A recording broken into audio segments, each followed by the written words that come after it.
Hello everyone, welcome to Lucia Craft. I'm your host Lucia. So from the Winter Olympics to Asian Winter Games, China's winter sports market is experiencing significant growth.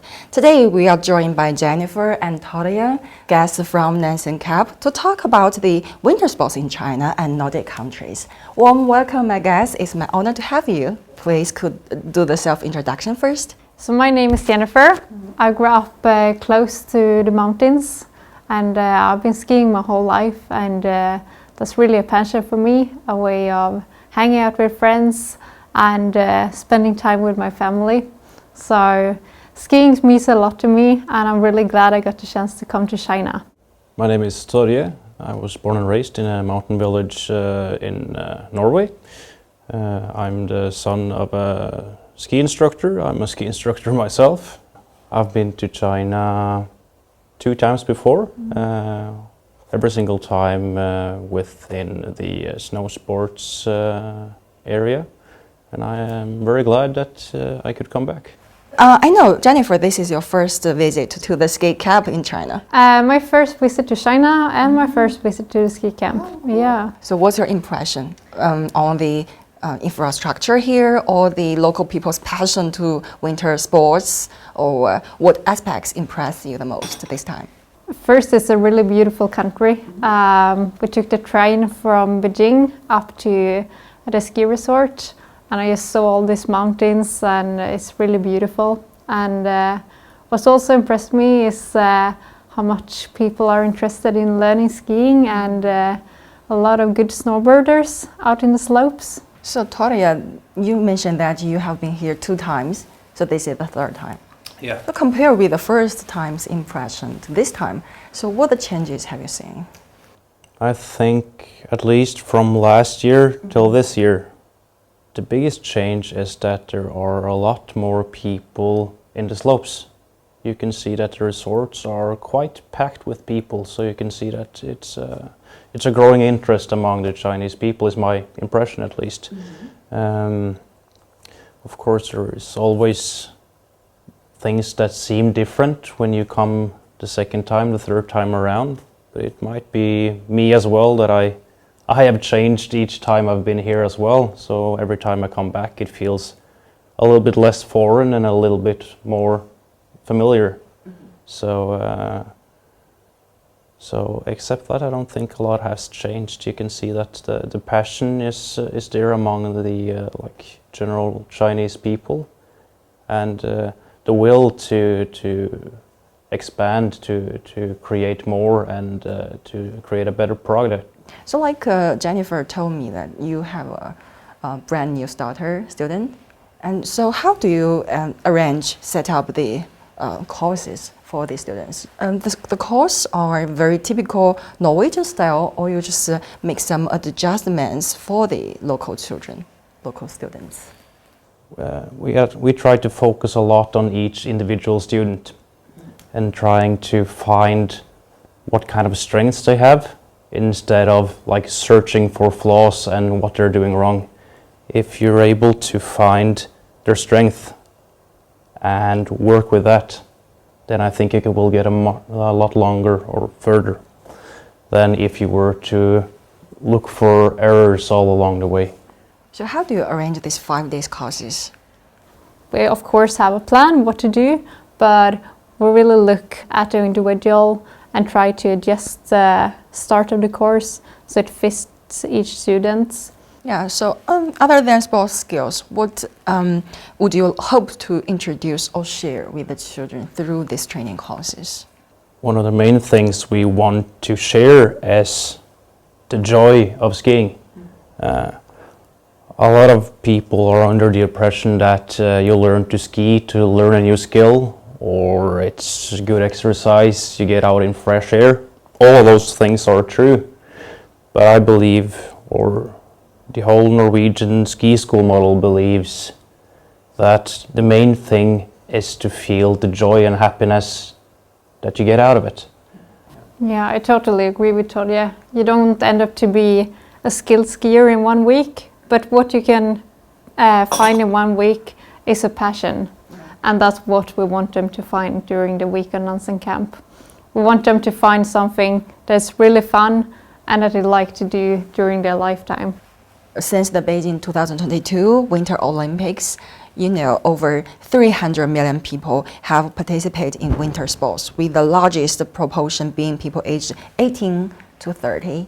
So in your opinion, how could we get more younger generation to participate in skiing and other winter sports?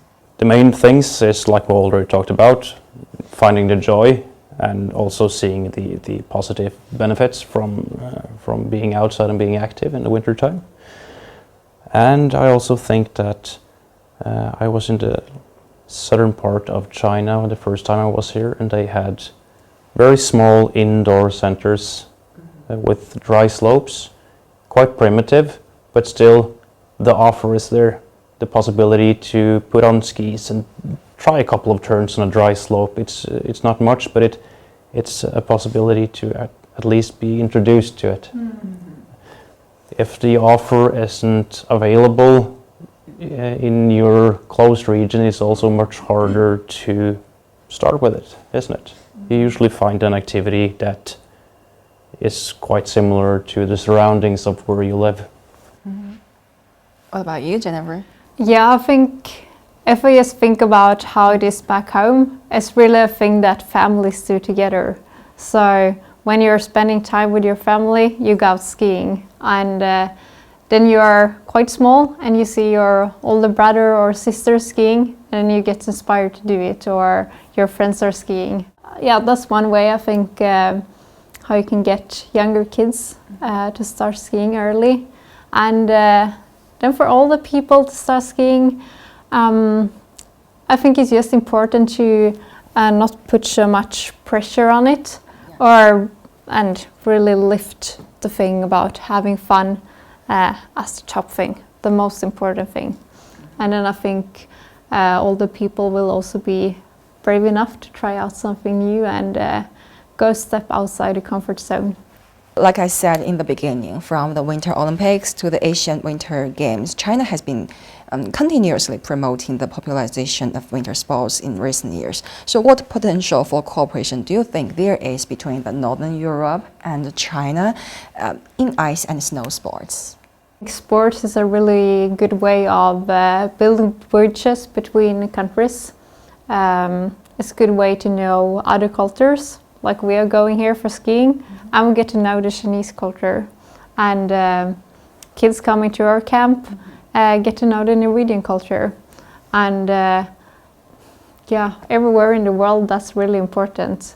Meeting different cultures, understanding each other, changing ideas. So I think that's an important thing and what we can benefit from each other. Yeah, like a bridge of the cultural exchanges. Yeah. So it's not especially about skiing, but I think skiing is a way of getting there. Yeah. I completely agree with Jennifer. It's so important to be able to exchange different culture is one thing, but also experiences. And every single one of us has something different to bring to the table.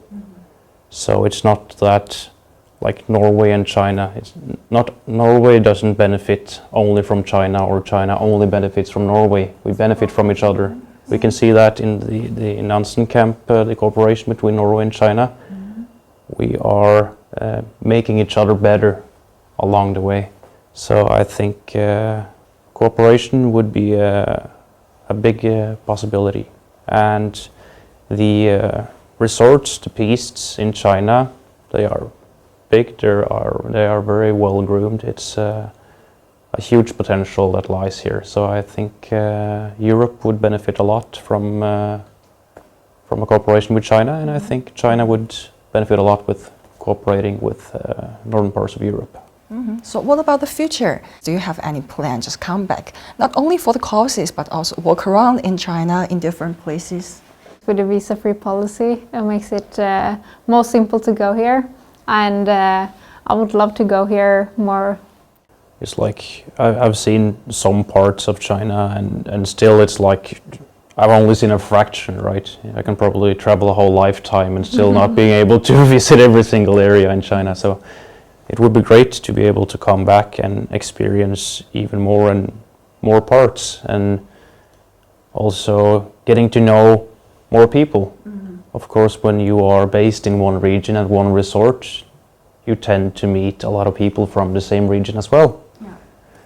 So the possibility to be able to travel and meet even more different people, because China being so big, there is a lot of different people and personalities out there as well that would be great to get to know. Yeah, we keep in touch. Thank you so much for hosting us. Yeah, thank you for your time. Okay, you. let's say bye-bye.